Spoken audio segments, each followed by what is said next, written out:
This is an anime I've watched, and I personally gave it an 8. It's an anime about traveling to another world, but unfortunately we don't get to see the truck come running over someone. The story basically takes place in a world where everyone is born with magic stars, and Famisha came to this world without any stars, and as soon as her parents found out, they threw her out of the house. Her friends turned against her, throwing stones and forcing her to flee, until she met a slime that completely changed her life, and she named him Sora, a reference to Yasuga no Sora. Just kidding, it's a reference to your blue. But before all that, the story begins with a man carving a piece of wood. When he hears a baby crying, excited, he runs into the house, and the maid tells him that they've had a very healthy baby girl. His wife then asks her husband what the baby's name will be, and he excitedly tells her that her name will be Famisha. After a while, we see that Famisha is much bigger, and her father is working in their house. She brings him some food, and then they all sit down to eat. While they are eating, Famisha accidentally chokes on the bread, and her father quickly creates water with magic to help her. Her brother tells her to eat slowly, but she replies that she's growing up and needs to eat a lot. Later, when they return home, their mother welcomes them with a smile, and we realize here that Famisha has a very pleasant life. But all that is about to change. During normal chores, her brother teases her, saying that she should learn to use some basic magic, and her mother defends her, saying that she will learn at her own pace. Now they all sit down together for a happy family meal, and later, while playing with her toys, she happily says that her birthday is coming up, and her father tells her that she's going to get a special present, which in this case is her ability. Just as they're having a family chat, someone knocks on their door. The caller is Lady Luba from their village. She has the dividing ability and says she's come to wish Famisha well on her birthday. Her mother welcomes her home, and Dividend remembers her visit to Famisha when she was just 2 years old. At the time, the Divergent realized that Famisha had memories of her past life, and Luba asked her not to tell anyone, as this would only cause problems. Now, after taking a brief look at Famisha's future, the diviner says that she will have a good ability and says goodbye, saying that she has done her job, so she leaves. However, as she leaves, she looks back worriedly, and then the big day finally arrived. Eve has finally turned 5 years old, and now she has gone to church with her parent. There, the priest tells her that today she will receive her magical ability. He asks her to come and touch the holy water. After doing so, she moves away, and the priest pronounces some magic words to form a water bubble, through which he receives a divine message. He then tells her that the girl has the taming ability, the only ability that allows a human to interact with a monster. Famisha's parents are overjoyed, but when the priest checks the number of stars on her ability, he is shocked to see that she hasn't received any stars. The priest is outraged by this, and Famisha's father says that there must be some mistake. But the priest says that a divine message could never be wrong. At home, Famisha's father is very angry about this. He drinks and shouts, saying that everyone in his family has stars except her. His wife tries to calm him down, but he's so furious that he breaks Famisha's favorite toys, even breaking the one he made for her. He asks his wife if Famisha is really his daughter, and this makes her cry. And when Famisha tries to comfort her, her older brother grabs her hand, pulling her away. She calls out to her older sister, but she is disgusted and ignores her. Her brother kicks her out of the house and tells her to disappear, and that's exactly what she does. But the torment doesn't end there. When she was outside, everyone in the village discovered her low position and began to criticize her harshly. The children started throwing stones at her, making her bleed a lot and forcing her to run. When she stops, she sees the villagers surrounding her with hateful look. She flees the village and wonders what she has done to be so hated. She then comes to the conclusion that she can no longer go home and begins to cry. Alone, she walks through the forest for hours while it rains, and finally she finds a cave and enters it to keep dry. And because it's cold, she tries to light a fire using her fire magic, but she can't. And after many attempts, her vision blurs and she faints. When she wakes up, she sees an old woman sitting nearby. Fortunately, it's Luba, and she reveals to the little girl that her prediction showed that this would happen to her. So she gives the little girl some soup to drink, and Famisha happily takes it. Later, old Luba sits down with Famisha and hands her a magic bag and a book, saying that these items are hers from now on, and that they will be very useful from now on. Old Luba then begins to look after Ivy as if she were her own daughter, teaching her about the world, how to read, write, and survive. Over time, Famisha comes to trust her and regard her as her new family. However, one day when old Luba leaves for the village, she never returns, and this worries Famisha, who decides to go to the village to find out what happened. When she arrives, Famisha's heart breaks when she hears people saying that old Luba has died, and to make matters worse, she witnesses her father telling the village chief that his own daughter should be killed, because the fact that she doesn't have a star means that she has cursed everyone around her. They even say that old Luba died because of Famisha, and this cruel betrayal from her own family completely destroys Famisha's spirit.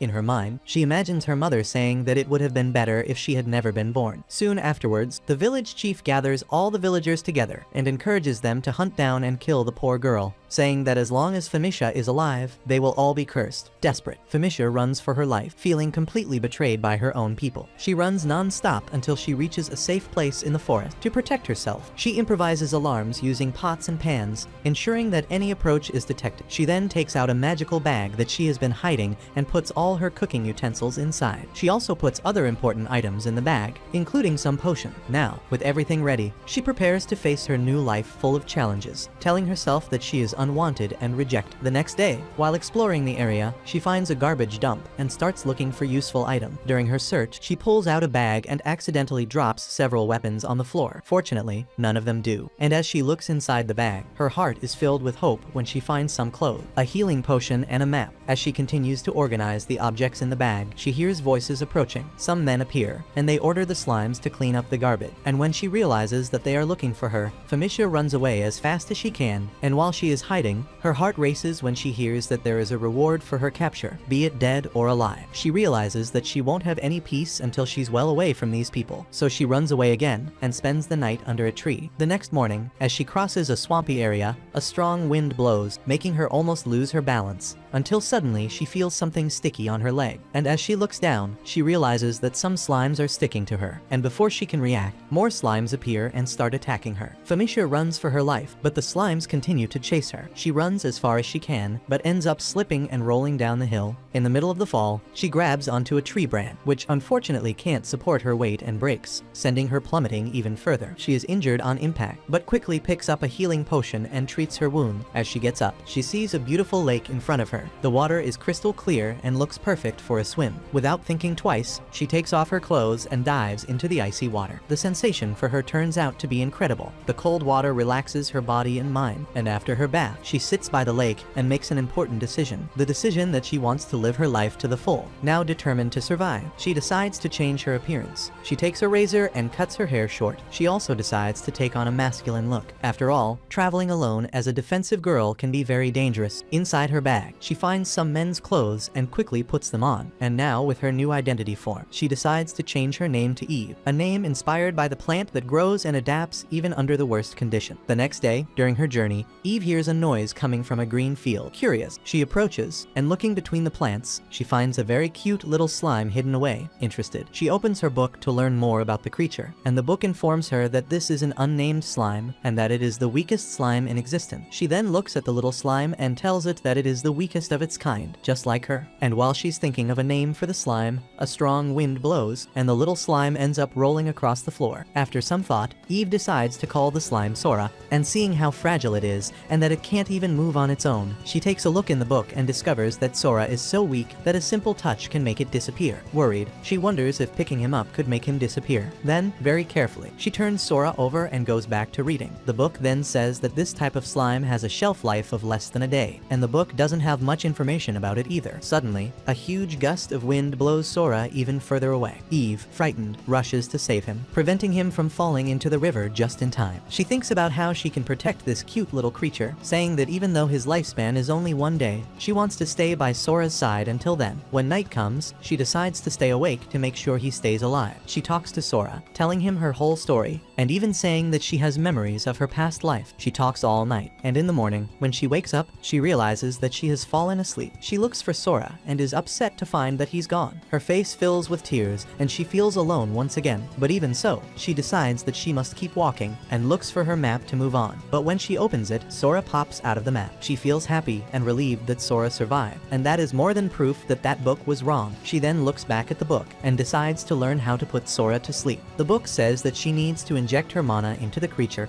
and then name it. Then she approaches and touches the slime's head. It starts to glow, showing that she's doing it right, and the name has fortunately already been decided. And as soon as she calls it Sora, a blue crystal appears on its head, proving that she has tamed it. After being tamed, Sora jumps towards her, and she holds him, saying that he is her first friend. Early the next day, she sets a trap and manages to catch a mountain mouse. She carefully prepares the mouse, wraps it in a banana leaf and puts it in her bag, and then invites Sora to have a big feast with her tonight.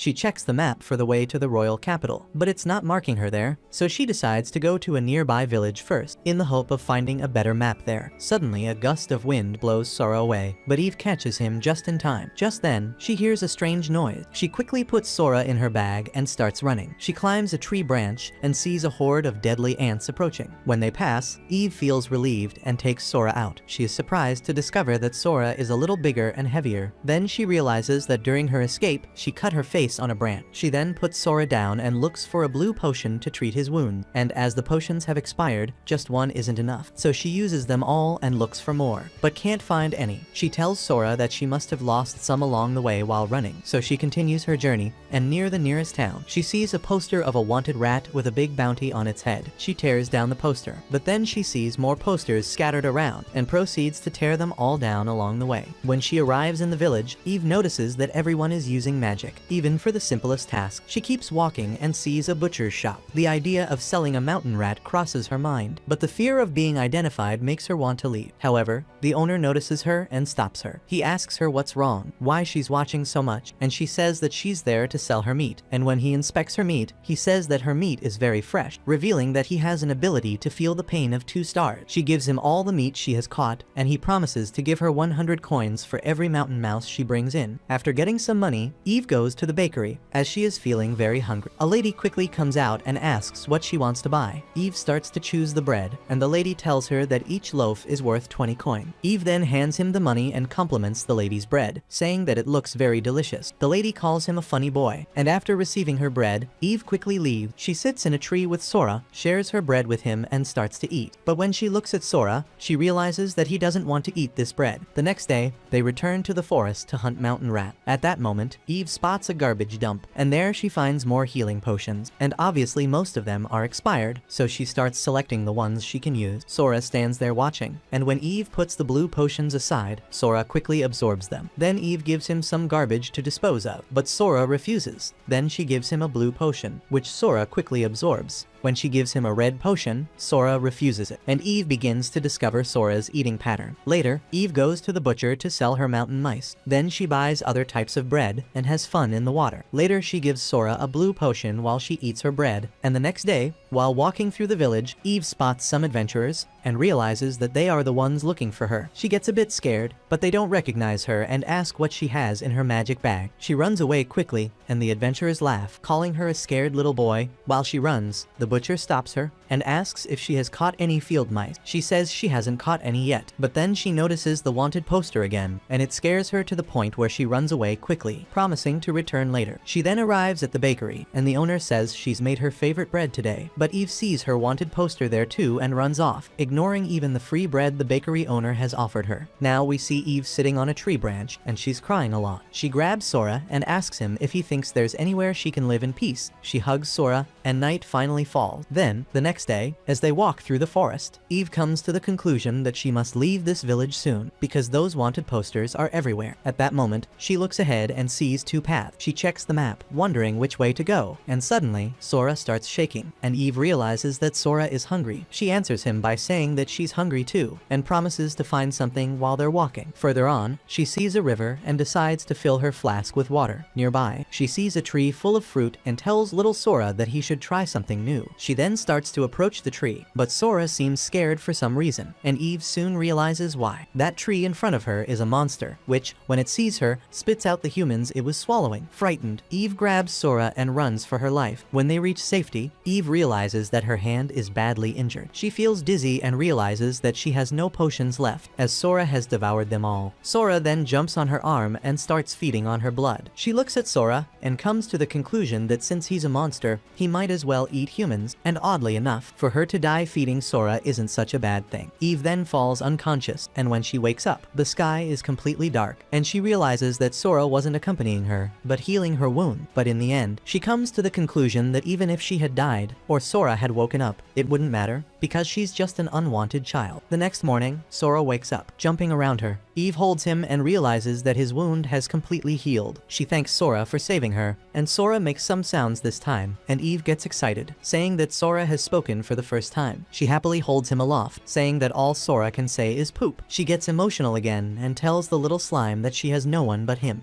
The next day, as the morning begins, Sora starts pooping non-stop, acting just like an alarm clock. After she wakes up, she tells Sora that they're going to continue their journey, but before they do, they sit down to eat a meal. Eve eats some fruit, while Sora consumes some potion. Suddenly, Eve notices that Sora is jumping and moving, and this surprises her, as he now seems much more resilient. While Eve thinks and eats, Sora starts making noises, showing that he's still hungry. So the two of them go to the dump, and first Eve finds some clothes in a box. Then she finds some bottles of expired potions. She then gives a blue potion to Sora, who quickly eats it. Eve tries to give Sora other potions, but he refuses. However, when Eve mixes up the potions and offers them again, Sora eats them. After that, they continue their journey, with Sora looking stronger and more playful. Suddenly, Eve sees some berries and runs to get them. She tries to give some to Sora, but the slime grimaces, not wanting to eat them. Eve picks the berries, and later, they sit down together to eat, and just as Eve is about to eat, Sora has quickly finished his meal, so Eve gives him more to eat. Seeing that Sora is eating too much, Eve starts to worry. She tries to give Sora more potions, but he eats them all in seconds, so she decides to tell him a bedtime story, because if he's asleep, he'll stop wasting his energy and ask for more food. Now, sitting in a tree, she begins to tell a story she heard when she was younger. A story about a world war. At the time, the king gathered magicians to make predictions about how the war would end, and the future revealed the end of the world because of the war, so they used powerful magic to protect the world. However, nobody knows what that magic was until now. In the story, it only said that a child from another world would come and use it, and in the middle of the story, they both fall asleep. In the morning, Sora wakes Eve up again, acting as an alarm clock, but Eve quickly gets in over her head. When she checks her bag, she yells at Sora because he's eaten all the potion. Later, they go to catch the mountain rats again, but as they get closer, they realize that instead of the rats, there is a snake trap. Eve thinks, maybe I can sell it too, but she's afraid to go near it, so she takes a cloth out of her bag, picks up the snake, and ties it up with a rope. As she walks towards the next town, Eve smells something strange in the air. Sora seems scared too, so Eve follows the scent and discovers a dead horse lying on the ground. When she gets closer, she finds many dead men too. She gets so scared that she runs away, still holding the snake she captured. She keeps running until she reaches a distant place, and when she sees a nearby town, she quickly enters, thinking she needs to tell someone about it. She spots the guild and decides to go in. The people at the reception desk look at her and ask what's in her bag. Eve reveals that she has a snake. A man then tells her to take the snake to sell to an apothecary. She then mentions that she found dead bodies along the way. The receptionist then asks her to come closer and give more detail. While she is explaining, a man arrives and asks the exact location. Eve tells them everything, saying that it was very close to the city. He then instructs the other adventurers to go out and investigate, and before leaving, he tells Eve that if the information is true, she will receive a good reward. The receptionist hands her a document and asks her to come back later to collect her reward. Afterwards, Eve goes to an apothecary to sell the snake. A man examines it and says that this is a rare snake. He offers 3 differentiated coins for the carcass. Eve then does her mental math and realizes that these differentiated coins are worth the same as 30 captured rats. The man hands her the money and says that if she gets any more snakes of this kind, she should bring them there and he'll buy them all. She leaves with the money and happily tells Sora that they should buy some food. Later, Eve goes to the disposal area and is excited to see several magical bags. Meanwhile, Sora finds some blue potions and quickly consumes them. Eve begins to wonder how to carry so many magic bags. She tries to put one inside a blue bag, and it fits. But when she tries to do the same with a brown bag, she realizes that it doesn't work. She starts testing which bags can hold other bags, and after a while, she discovers that some can carry 2 or 3, while others can't carry any. She learns the whole concept of storing magical bags and feels happy to have discovered it. Then she and Sora head towards the city. On the way, Eve tries to go unnoticed by the people who know her, but a knight from the guild sees her and says that the information the little boy gave her was correct. He says that the monsters have killed several adventurers, so higher level adventurers have been sent to hunt them down. Before leaving, he instructs Eve to go and collect her reward for the information. Then, when she arrives at the guild, she hands over the document she had received earlier, and Eve starts pulling bags out of her purse, surprising the receptionist, until she finally finds the document and hands it over. And finally, she receives a silver tablet as a reward. Eve starts calculating, and she realizes that 1 tablet is equivalent to 50 mountain rats. The receptionist also gives her 2 gold coins, and Eve is very happy to have gotten so much money. She takes all the money, and just as she's about to leave, the receptionist stops her, asking her to get her bag. As she walks down the street, people start laughing at her, and Eve realizes it's because of her bag. When the receptionist picks them up, Eve eats her meal and gives Sora a potion. She then looks at the map to continue her journey and lies down, telling Sora that it's great fun traveling with him.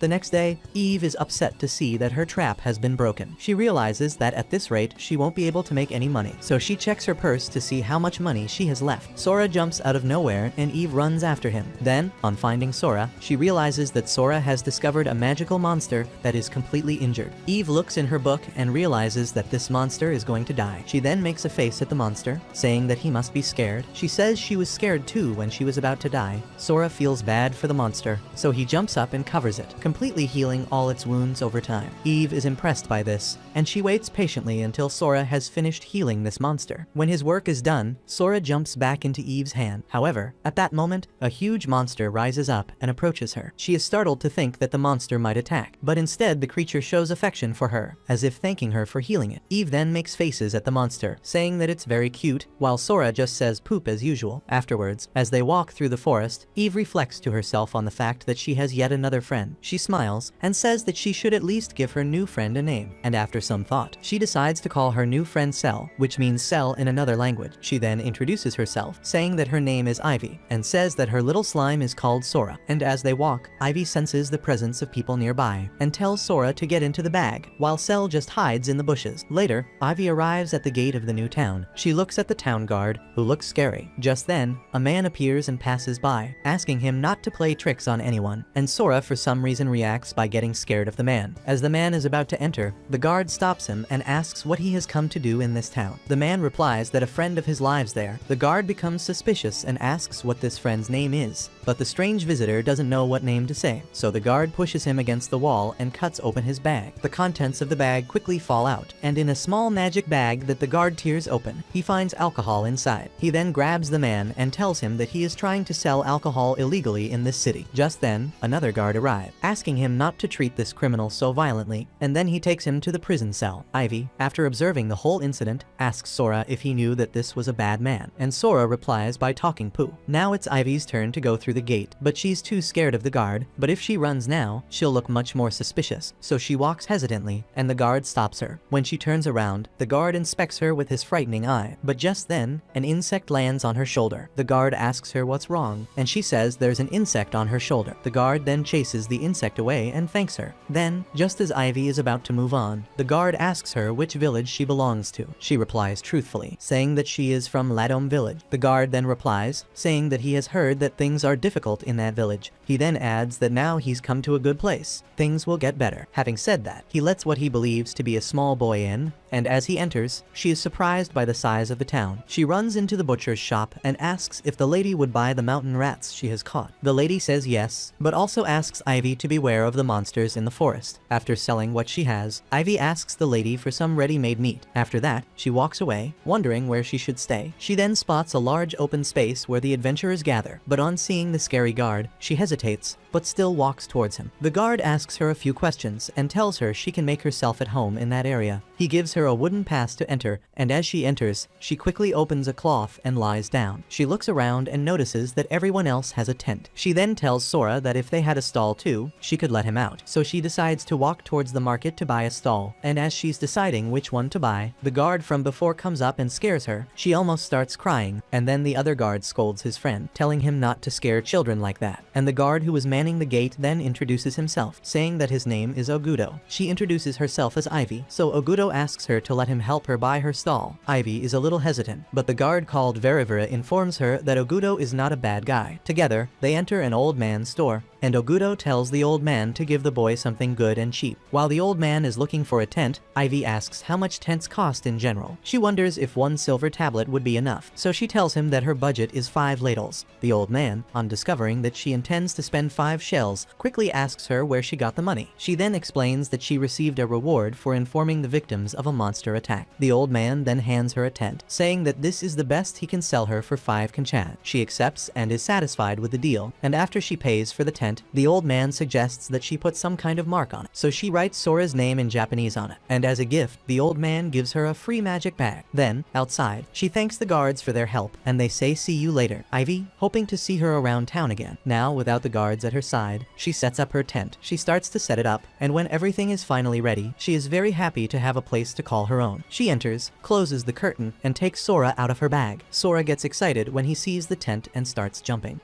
Ivy tells him that this is their home, and Sora jumps on her lap, and Ivy says that now they should celebrate. She then promises to go to the dump to collect more potions. However, while she is still in the tent, some adventurers show up. One of them says that the tent she is using is his and calls her a thief. The man starts accusing her of stealing the stall, but she says she didn't steal it. He grabs her, and a woman begins to humiliate her. They open her bag and are surprised to see a creature they've never seen before. Ivy tries to run away, but one of the men stops her. He holds her up, and the poor thing is about to cry. But then a guard appears and tells them to leave the boy alone, or they'll be punished. The man doesn't listen to him, so the guard quickly releases Ivy from his hands, saying that this tent belongs to her. The man then says that it's not possible that this little boy could have bought such a good tent, and the guard says that Ogudo helped him buy the tent. And now, very angrily, he asks if his tent has really been stolen, or if he's lying. At this point, the man hesitates and says that perhaps they have made a mistake, and as they try to run away, the guard calls the other guards to deal with them. The guards quickly take each of them down, and the ones who were caught are taken to prison. The other two manage to escape because they were too fast. The guard then asks Ivy if she's alright, and she thanks him. He gives her a healing potion, and she's happy because it's the first brand new potion she's ever had. The guard says that this is an apology for what happened. She thanks him for his help, and he leaves. Later in the evening, Ivy tells Sora to drink as much of the potion as he can and get his fill, but when he's about to eat, he sees that Sora isn't eating because he wants the brand new potion from her. Ivy tells him that he'll need it to heal, and that he can't eat it. The next morning, Ivy wakes up and tells Sora that they're going hunting, and before she leaves, she makes sure to tell the guard, and as she walks, she meets many guards along the way who know her. They offer help and give her gifts, and she wonders how they know her. Later, in the forest, she sees that her trap has been destroyed again. She tells Sora that at this rate, she'll never catch anything, but just then, to her delight, Seal appears from behind, and he's brought her some rabbit. She asks if he's giving them to her, and Seal says yes. Then she hugs him and says she'd better start preparing them, as they're still very fresh. While she's doing this, Seal plays with Sora, and when she's finished, Sora and Seal are already asleep. She wakes Sora up, saying that they'll be back. Sora rolls towards her, and Seal cuddles her, then goes back into hiding. Eve and Sora return to town, and Sora's clumsiness causes him to injure himself with a stick. Back in town, she goes straight to the butcher. The lady compliments the meat she always brings, saying it's very fresh, and even jokes that the meat is so good it looks like she hunted it without a trap, and Eve just smiles. The lady gives her the money, and says that with this quality she will always be welcome. And as Eve walks away, she meets guards again along the way who stop her to talk. She hides and wonders how they know her. It's at this point that Verevera appears and asks what's wrong. She tells him that it was Ogto who asked all the guards to keep an eye on her, but Verevera promises that he will have a serious talk with Ogto. After that, he says goodbye, and while Eve is walking, she spots a fruit store and runs towards it. There she finds some fruit from her village, which is very expensive. She asks why the price is so high, and the shopkeeper says that this year's harvest was very bad. He asks if the little boy is from Latom village, and she says yes, saying that she ran away from the village. He then tells her that the fortune teller used to predict the harvest time for this fruit, which is the village's main source of income. But the old woman fell ill, and the village chief didn't give her the medicine. She ended up dying, and now the village chief is blaming a child called Femisha for it. He's telling everyone that that little child is cursed, and upon hearing this, Eve gets upset. The shopkeeper then goes on to say that Latom village is now in a financial crisis. He asks her if she has left the village because of this, and she says yes. After she says this, the shopkeeper decides to give her a piece of fruit to motivate her. Later, back in her tent, she thinks about her family and wonders if they are alright. Sora also feels bad, and Eve says that she has been cast aside by her own people, and now she is in a completely unknown place. However, the people she has never seen in her life are all kind to her. She takes the fruit and says that in a way she feels at home here, and Sora tries to say something while jumping, but Eve replies that she doesn't understand what he's saying. She eats the fruit and remembers the words the psychic said to her. Basically, she has been instructed by that old woman to travel to the capital and get to know the surrounding towns, so that she can find good people she can trust. So, the next day when she wakes up, before going out hunting, she greets everyone with joy. When she gets to the forest, she sets a trap and invites Sora to go to the garbage dump to get a potion for him. On the way, she senses the presence of people and makes Sora jump into her bag. Just then, those evil adventurers appear and say they are ready to take revenge, but first of all, they ask her to give them her rare slime. Eve replies that she can't because Sora is her friend. Then the man orders her to hand it over or she'll be beaten up. She gets scared and starts running, and the man runs after her. She leads him towards her trap, and he gets stuck in it. Seeing him in this situation, the man's partner calls him useless. The man lets go furiously and vows not to let this this boy get away. As Eve is running, the woman appears and tells her that she can't escape. Then the man grabs her and orders her again to hand over her slime. It's at this moment that they are both startled by a huge monster. They quickly let go of Eve and walk away, and the huge monster was Seal himself. He approaches them and roars at the woman, causing her to faint instantly. Now the man starts to run for his life, but Seal runs and jumps to defend him. After capturing him, he throws the collapsed man on top of the woman, and Eve looks at them and asks Sora if he's alright, and Sora, as usual, just says poop. Just then, she hears someone approaching and asks Seal to hide, and the people approaching are Ogudo and Verivera. They ask her if she's alright. She says yes. They tell her all about the people who attacked her. Later, we see her sitting with Ogudo, and he tells her that the adventurers who tried to harm her are now in prison, and she thanks him. He tells her that that group of adventurers were actually thieves, so she's going to receive a good sum for helping to capture them. And Eve is obviously thrilled to receive so much money. When he hands her the reward, he mentions that carrying such a large sum wouldn't be safe, and suggests that she create an account with the Merchant Guild. We then see Eve in the guild, next to Ogudo. The receptionist instructs her on the steps to open an account, and so we see Eve putting her finger on the needle, and when a drop of blood comes out, her account is created. Ogudo checks her details and asks Eve if she's going to be 9 soon,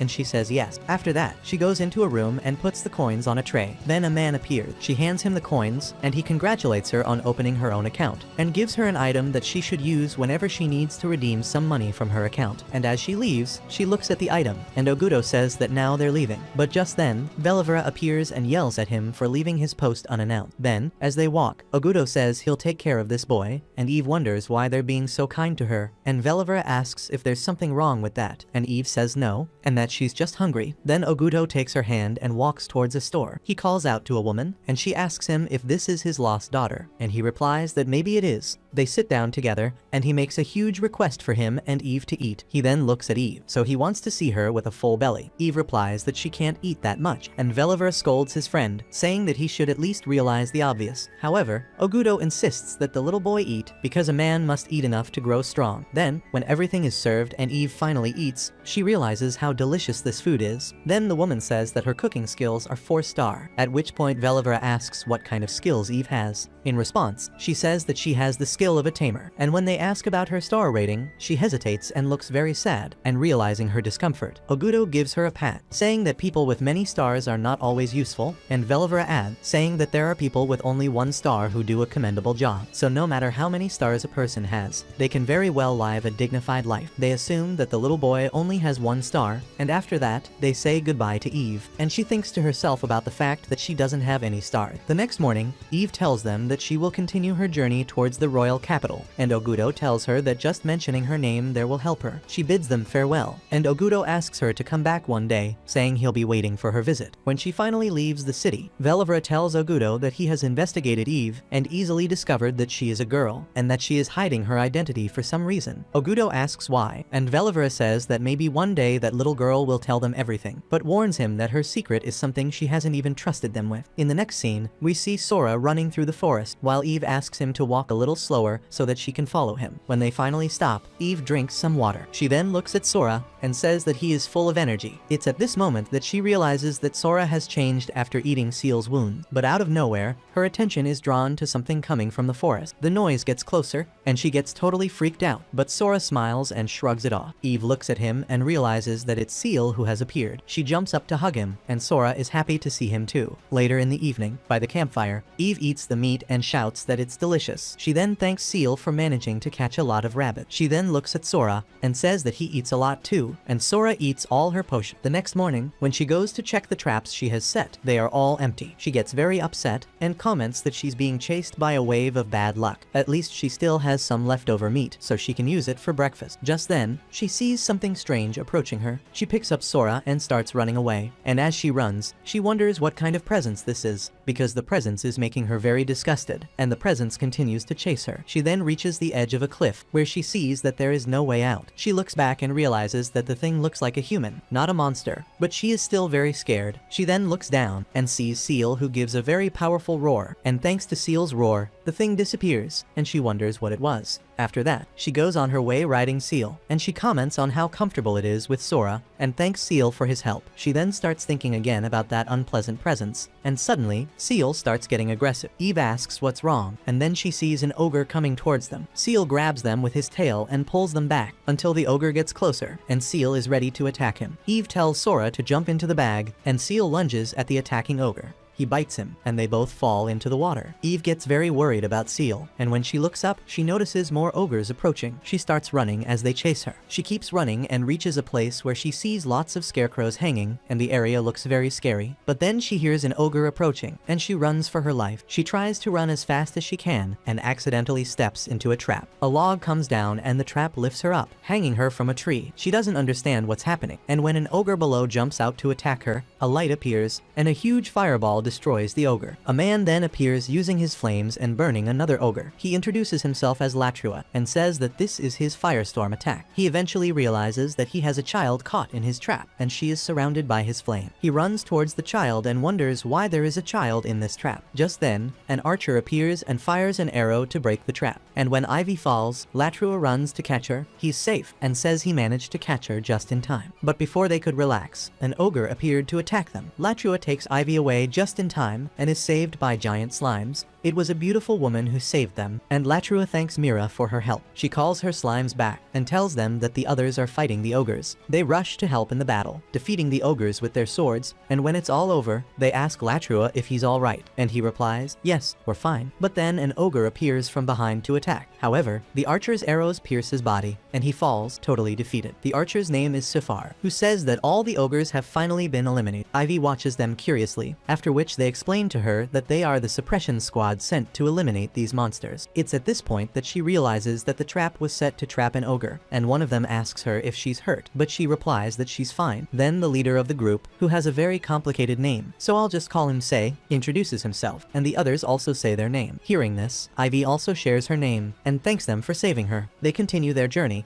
and Safar asks her what she's doing in the middle of such a dangerous area, and she replies that she's on her way to the city of Odalia. So Say says she can travel with them. Excited, she asks if she really can, and everyone confirms it. When they get close to the camp, the leader shows her where they are staying. Ivy then says that the place is amazing, but at that moment she sees Seal and is happy that he's safe, but she's also worried that if anyone finds him, he'll be hunted down. She starts signaling for him to hide, and Seal, being smarter than any gameplay friend, quickly understands what she means. Latrua then calls her, and Ivy runs to him, saying she's going. Now they arrive at the camp, and Ivy is surprised to see so many adventurers there. The leader introduces her to their tent, called the Tent of the Burning Sword, and Mira says goodbye, saying she'll see them later. Then the leader reveals that they are now going to a meeting about the monster hunt, and Ivy just says goodbye to them while staying by Latrua's side. Afterwards, Latrua says that he's staying there because he has the task of cooking, and he immediately regrets saying that he doesn't know how to cook well. Ivy then asks him how he cook. Then he says that he has a 3-star flame attack ability, so he seasons everything with salt and pepper and then exacerbates it with his power. He asks what he believes to be a small boy if he can help him, and Ivy says they can cook together. She starts with the rabbit meat, rubbing it with a little salt to season it. She cuts up some vegetables and fries the meat before cooking it with the vegetables in the pot. While she's cooking, Ivy explains everything she's doing, and Latrua just compliments her, saying that everything looks amazing. When dinner is ready, Ivy just waits for everyone to eat, and Zay gives the order saying that everyone can eat. Then, when everyone takes their first bite, their expressions make Ivy worry. But then they tell her that everything is great, and everyone compliments her as they eat. Just then, Mira appears and says she smells something wonderful, and Latrua says she's arrived at the perfect time, and invites her to eat with them. She sits down next to them and takes her first bite, realizing that she's eaten something very tasty, and Ivy comments that it's great that everyone likes her food. Zafar then asks Latrua if he made this little boy cook by himself, and Latrua tries to evade the question. Ivy then explains that they did it together, and Latrua agrees and adds that he adjusted the heat well. Then, to get away from the subject, he shoots a rock into the sky, and it explodes into firework. Just then, an idea pops into Ivy's mind. Mira realizes she said something and asks what's wrong. Then Ivy replies that if they had more varieties of metal, they could see a better show in the sky. Mira then takes out some metal, and Ivy is very excited about the idea. She says that with this, they can make more beautiful flames. Ivy then ties these pieces of metal into a cloth and gives them to Latrua. He then throws it into the sky and explodes it, so that everyone witnesses a display of colorful firework. Latrua keeps throwing the metal, and the fireworks become incredible. Everyone watches in awe, including Seal, who is watching watching the spectacle from afar, sitting on top of a rock. After that, Latrua brings the dishes to wash, and Ivy says she can wash them. But Say arrives and asks her to relax, saying that they can take care of it. Ivy insists, saying she wants to be useful,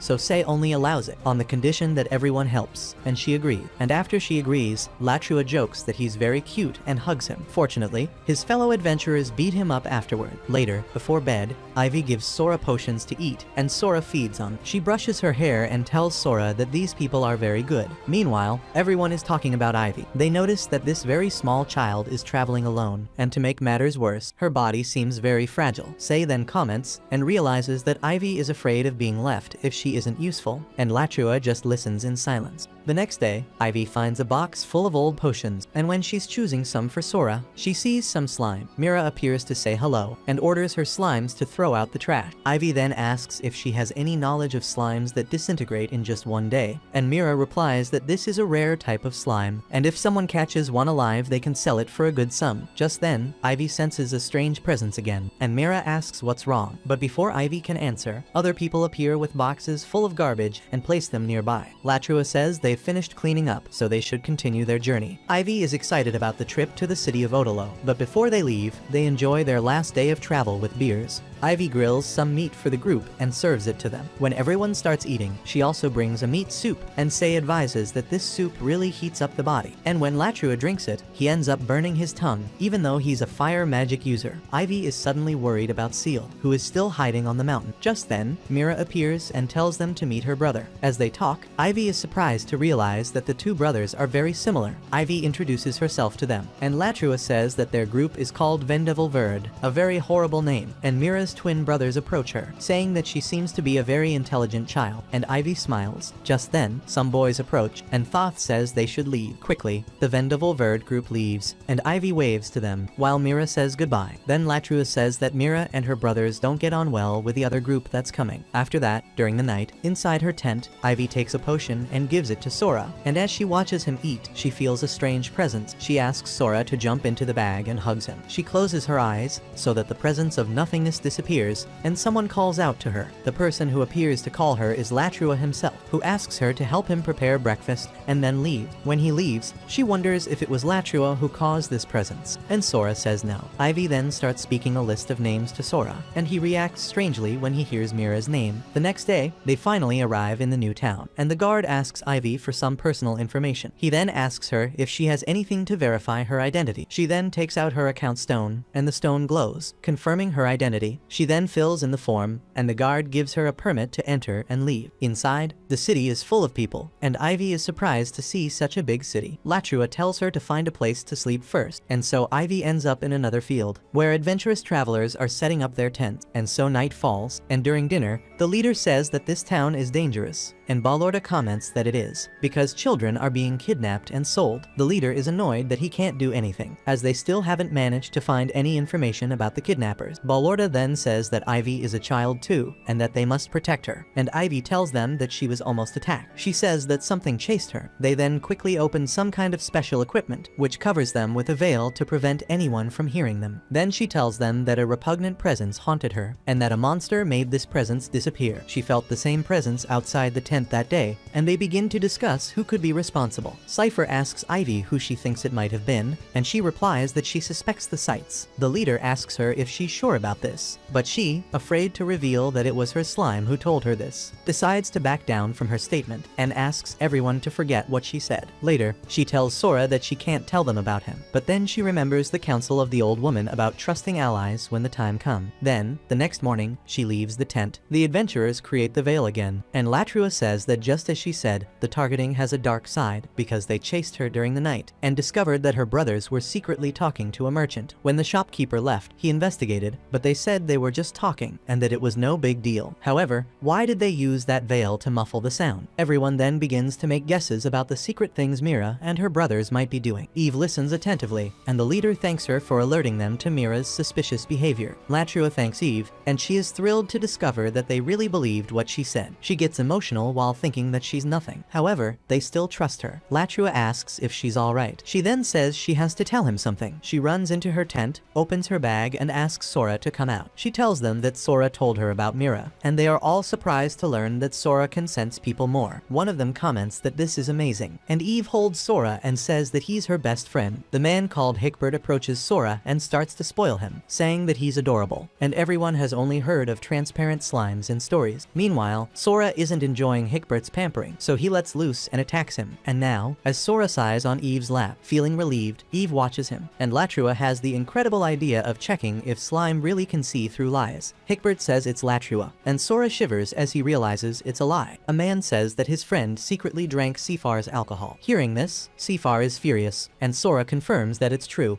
and now the man runs after Sefar to beat him up. And Hickbert comments that Sora is an amazing slime, and Eve just says that he's her best friend again, and Sora smiles too. While talking poop, later in the evening, they all have dinner together and discuss how they're going to find the people from the organization behind the kidnapping. Latrua comments that it hurts to think that Mira is also involved in this, and Eve is also sad. She then says that she suspects there are more traitors. She asks how Mira's group grew as adventurers, and they tell her that her group was promoted by a nobleman after completing a task, unlike other adventurers who did similar jobs but received nothing in return. Eve then deduces that this nobleman must be part of the kidnapping organization. They must have tested people to become their allies, and Mira's group passed. One of the adventurers comments that this is unbelievable. After all, a 7-year-old child has realized what they haven't. Eve indignantly replies that she isn't 7, revealing that she just turned 9 today. Eve indignantly replies that she is not 7 years old, revealing that today she has just turned 9. On hearing this, the leader smiles and wishes her a happy birthday. Soon, everyone starts clapping and wishing her well. Eve is healed and grateful, and inside she thinks that it's been a long time since anyone wished her a happy birthday. Afterwards, the old leader tells Eve that they need her help to identify the traitor. Then, the next morning, the group arrives in front of the Adventurers Guild, and as soon as they enter, a man sitting there introduces himself as Hoglif, and Bolorda compliments him, saying that he is the guild master. Eve greets him, and she looks at Sora, who says that he can be trusted. Then the guild's captain, Burskibai, introduces himself, and once again, Sora detects no threat. Eve then smiles and says it's nice to meet you. Afterwards, the vice captain also introduces himself, and Sora also gives the man a pass of innocent. Bolorda takes the magic orb and pretends to be checking it, and comments that it looks like everyone is clean. Eve then explains that this is a magical item that shows whether a person is good or bad. The guild master, Hoglif, says that he will need your help to identify the traitors involved with this organization, and Bolorda responds by saying that they are here to do just that. He winks at Eve, who nods, being too excited to do it. The next day, everyone is in front of a building, and the man explains that this place used to be the organization's base. They approach the guards, and Captain Burskibai starts talking to them. Sora confirms that one of the guards, a man with red hair, can be trusted, but when the man called Malgajula speaks, Sora begins to tremble, and Eve immediately realizes that he is a threat and warns Bolorda. Soon after, everyone enters the building, and Captain Burskibai sighs and comments, saying that he never thought Malgajula would be a traitor. The shocked group say they trusted him, and Bolorda looks at Eve and says he's counting on her help. The whole day passes, and at night, the tests with the guards continue, and when they finally finish, Eve is exhausted and sits on the floor. Latrua smiles and says good job to her. Meanwhile, the captain and the others are worried, because a total of 38 of the 157 guards were traitors. Just then, 2 noblemen appear, and one of them says that he was passing by and decided to take a look. When the nobleman Faltoria introduces himself, Sora shivers, and Eve immediately alerts Bolorda. But when the second noble named Foranda introduces himself, Sora doesn't react, because he can be trusted. Foranda asks them to let him know if they find anything suspicious, and then both nobles leave. The captain, furious, punches the wall and vents, saying that even a nobleman can be a traitor, and they had been living with such traitors all along. Now he blames himself for the deaths of his men, and Bolorda puts his head on his shoulder and tells him not to blame himself, because he had no way of knowing. The leader thinks out loud, saying that if this place was the organization's base, why didn't they find any evidence when they broke in? Eve then replies that the traitorous guards may have destroyed or hidden the evidence, and Latrua agrees, saying that now they need to investigate this place further. The suspicious group looks at Eve and asks if she isn't a 6-year-old child. Eve, irritated, replies again, saying that she is 9 years old, and the man ends up being impressed by her capacity for deduction. After that, they head to the room where the bad guy is in charge. The captain then gives him another task, and when he leaves, they start to search the room. They examine all the documents and papers that are there. At that moment, Eve notices a clue and sees a book that has been touched several times, so she decides to investigate. When she touches the book, it glows, and suddenly the floor opens up. Eve falls and discovers a secret room. Inside, they find an absurd amount amount of money, which indicates that the organization is very large. They also find detailed records of the organization's business transaction, and the captain then tells them to leave everything as it is so as not to alert the traitor. In the next scene, everyone is discussing the traitors, and Sifar says that with Eve's help, they have managed to discover all the enemies. Latrua adds that now they can take the whole organization, and Eve resolutely says yes. Later, while she's washing the clothes, Eve pours in some water and notices that the tub fills itself, and Latrua explains that this is a magical item that summons water. Eve smiles and says that this will make washing clothes much easier, and as Eve takes her clothes out to wash, Latrua looks at her and asks if she really is a boy. Hearing this, Eve is about to cry, and Latrua quickly asks her not to. Eve, feeling guilty, apologizes for having deceived them, and Latrua acts sympathetic, saying he understands. After all, it's dangerous for girls to travel alone. He promises to keep her secret, at which point Mira, who has been missing for a while, appears. She approaches them and invites Eve to explore the city, inviting her to a sweet store that is very popular here. Eve hesitates, but Latrua stops her, saying that he wants to go too. Mira then says that she's only invited Eve, but Latrua retorts by saying that he's going too, and he even changes the place where they should go. Mira sighs and says it's fine. However, they go in fives. Just then, Mira's brothers show up. Eve is shocked and speechless. While Latrua is worried, they stare at each other for a long moment, and then Mira moves forward,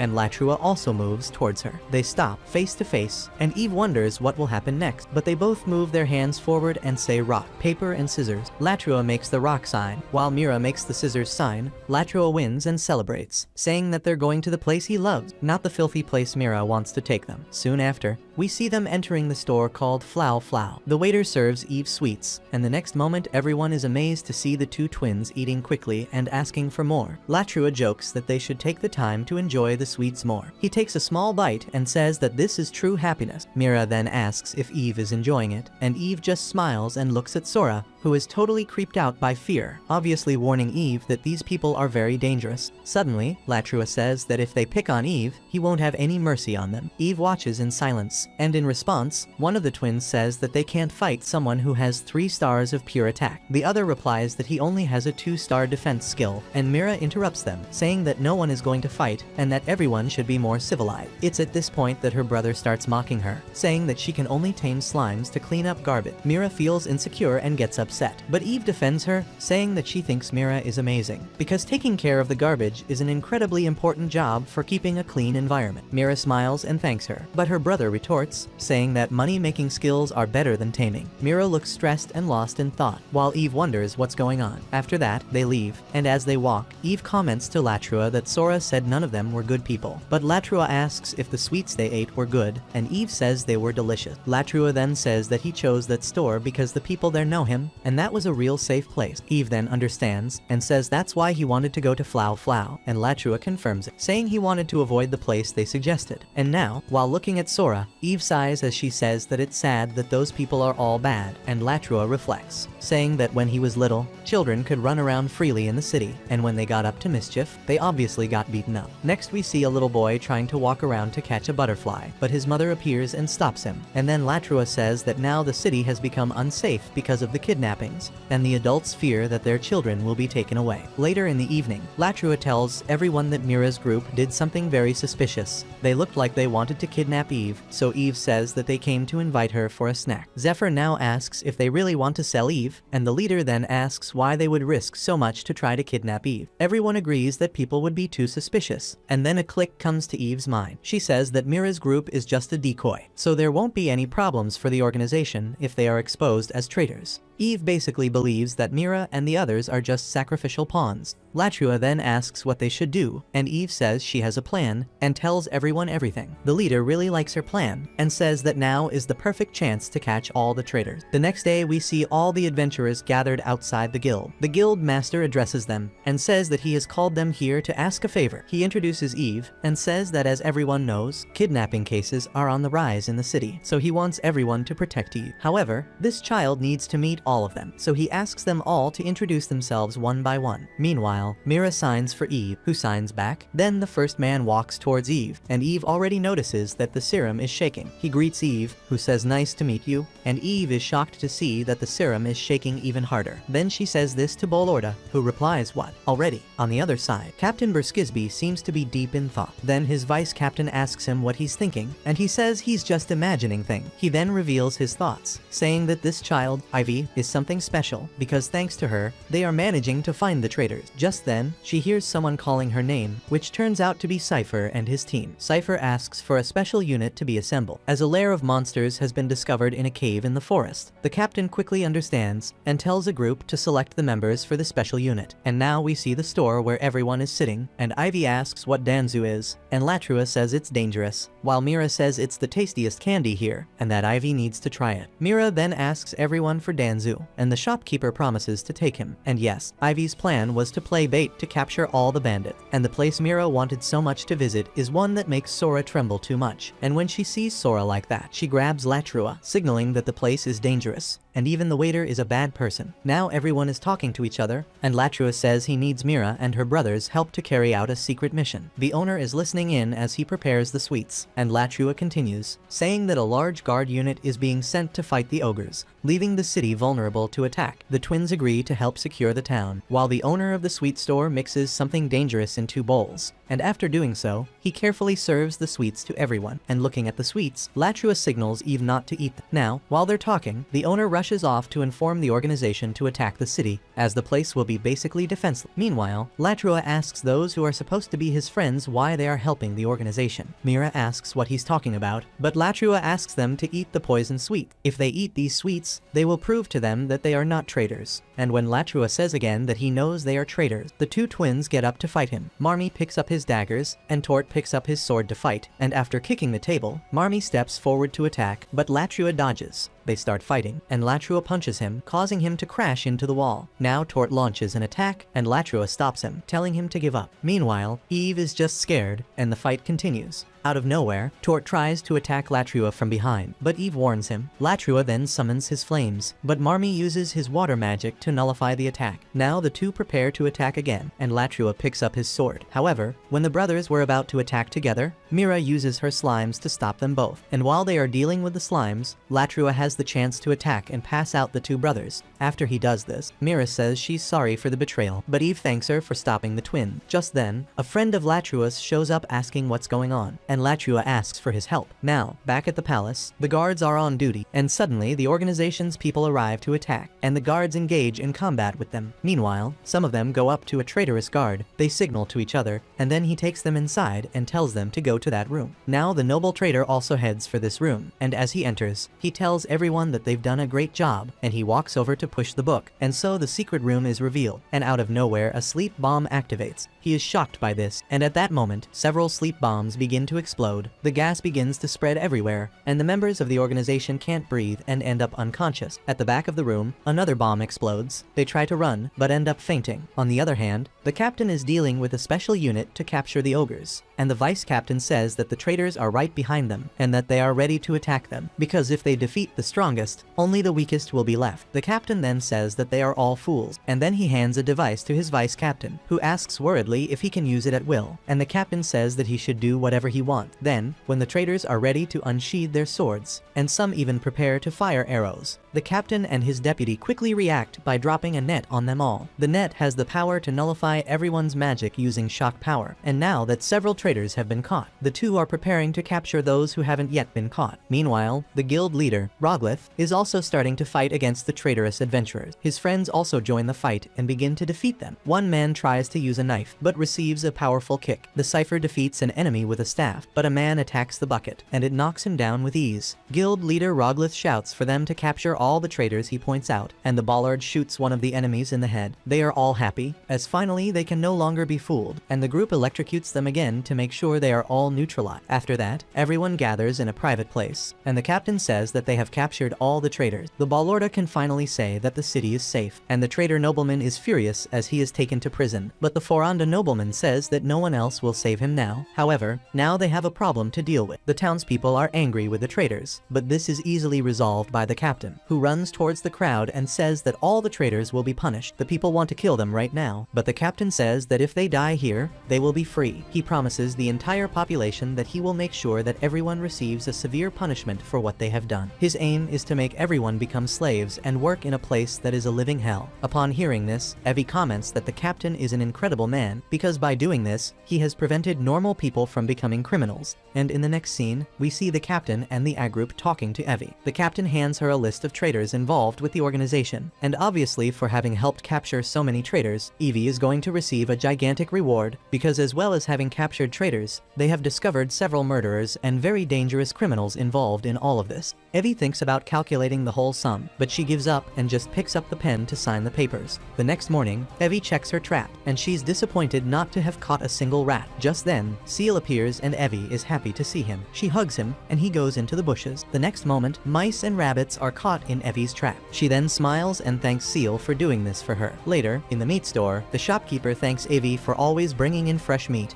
He thanks her for making his business do so well. He pays her all the money she deserves with happiness. In the next scene, we see lots of people enjoying themselves in a restaurant with various dishes on the table. Evie is sitting with everyone at a huge dining table. The guild master then stands up and announces that everyone should celebrate the fall of the organization, and everyone applauds. While Evie is drinking, everyone starts piling food in front of her. Afterwards, the captain tells them that that nobleman who committed several crimes has confessed all his dark secrets to the organization, and that the organization has now been completely eradicated. Evie then asks about Mira and her brothers, and the guild master says that they are in prison for helping the organization. While in prison, Mira feels happy to finally be free of that horrible job, and the guild master adds, saying that now everyone can finally relax. Evie then says that she wants to show them all something. She grabs Sora and tells him that he's the one who helped us. The guild master smiles and thanks Sora for restoring peace to the whole town. The guild master then asks if Evie would consider living in this town. Everyone wants her to stay with them. Evie is thrilled, and everyone else also starts encouraging her to live there, saying they'll help her with a house or anything else she needs. She is amazed and wonders if she really can live there, and everyone waits for her answer. Evie then looks at Sora and remembers the words of the old lady, who told her that if she ever found someone she could trust, she should tell them the truth about herself. So, after taking a deep breath, she tells everyone that she has something to say. She holds Sora tightly and reveals that she has no star. Everyone was surprised by this revelation, and she went on to say that when she was 5 years old, she touched the holy water in the church, and that's how they discovered that she was a starless tamer. The priest was furious that God had abandoned her. After that, she was thrown out of the house. Her friends threw stones at her. She ran from the village wounded and alone, and at the time she was helped by the kind seer who adopted her. But on the other hand, the village chief told the villagers that children without stars bring bad luck. He told everyone to start hunting, so she kept running away,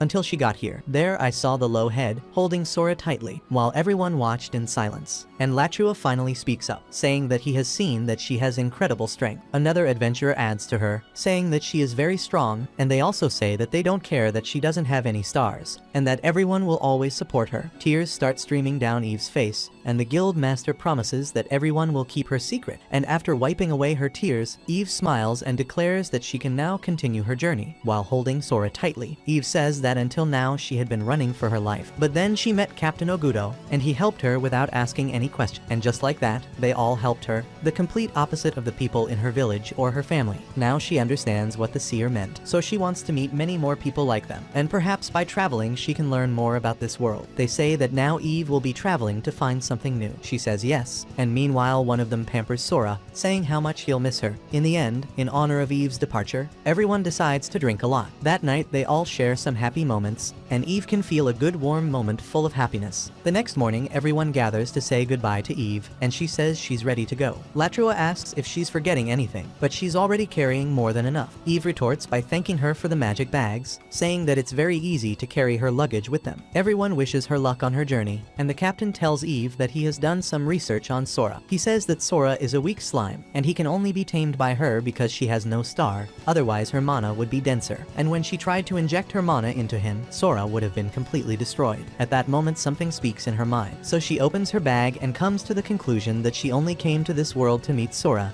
and Sora also only exists in this world to meet her. She prepares to leave for good, and everyone tells her to feel free to come back at any time. Eve then smiles and says goodbye, and they watch her as she walks away, and Seal appears out of nowhere, leaving everyone shocked. It's at this point that one of them comments that she has no star, but she has tamed even the strongest monster. So she moves on, with Seal loving her, and Sora also appears to be very happy. And so she continues happily on her journey, and so this anime ends in an incredible and happy way. If you enjoyed this video and want to see more complete summaries, subscribe to the channel and stay tuned for upcoming videos.